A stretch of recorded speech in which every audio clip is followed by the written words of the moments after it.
La preuve qu'on vient de là. On n'était pas parti bien. Oui, donc voilà, c'était ça, les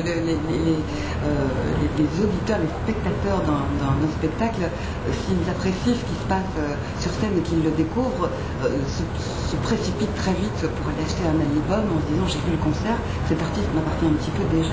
Ouais, c'est vrai que le projet, en tout cas pour ma part, le projet a vraiment commencé par la scène, c'est-à-dire qu'avec notre label 30 février, on avait vraiment décidé, en tout cas pour la Belgique, de commencer par faire de la scène.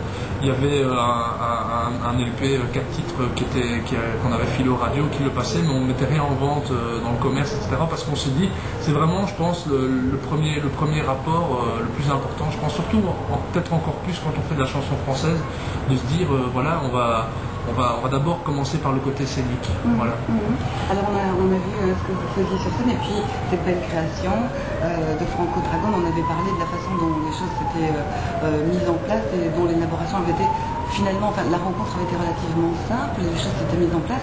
Et moi j'avais parlé avec la metteuse en scène déléguée, je veux dire, par téléphone, et elle me disait que travailler avec vous, c'était un véritable plaisir multiplié, puisqu'il s'agissait de mettre en exergue Saul et l'univers de Saul et de le scénographier.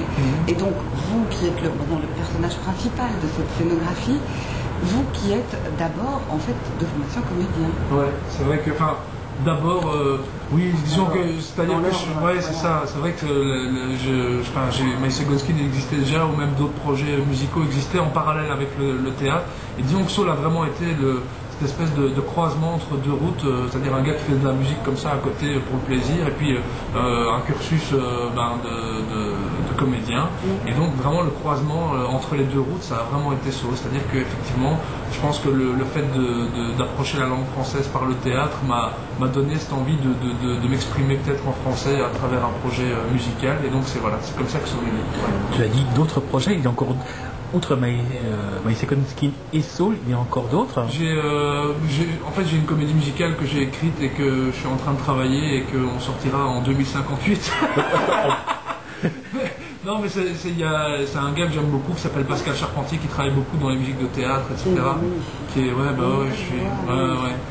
et qui est un compositeur incroyable, un arrangeur exceptionnel, et avec qui je suis en train de travailler sur une comédie musicale, et on s'est toujours dit, parce qu'on a tous les deux beaucoup de projets, on perd pas ça de vue, donc voilà, ça fait partie notamment de... Et donc à force on pourrait imaginer un jour un festival où tu serais à l'affiche toute la journée. On en parlait tout à l'heure, on aimerait bien faire le Pleureur Festival en fait, parce que tous les pleureurs sont dans d'autres projets, et alors ils m'ont dit une seule condition, c'est qu'on ne voit pas. C'est-à-dire que voilà, l'ambiance est bonne et je vous trouve assez détendu, hein, il est 18h28 pour quelqu'un qui sera sur scène. Mettez-lui la pression. Non mais franchement je vous trouve assez détendu pour quelqu'un qui va monter sur scène devant 10 000 personnes tout à l'heure. J'imagine que ça ne vous est pas encore arrivé de monter sur scène devant 10 000 personnes. Bon, j'ai fait des grosses premières parties comme Olivia Ruiz ou Benabar, ou des artistes où vraiment il y avait énormément de peuple, donc ça m'est arrivé peut-être une fois ou deux, mais ça reste toujours le fait. On n'est pas fiers.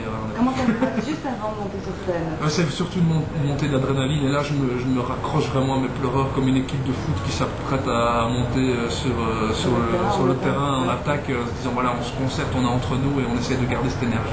Mais certains disent que parfois il est à la limite plus facile de jouer devant un très très gros public que devant un petit public. C'est vrai, mais je pense qu'il n'y a aucune règle, hein. Sincèrement, il faut y aller. Je pense, en tout cas pour ma part, c'est comme ça que j'ai toujours fait, et je pense que c'est comme ça que je vais continuer à le faire, c'est garder la même sincérité, peu importe le flacon. Bien, eh bien on va vous laisser vaquer à vos occupations. J'imagine qu'il y a encore 2-3 petites bricoles à faire, hein, voilà, avant de monter sur scène. Alors, je perds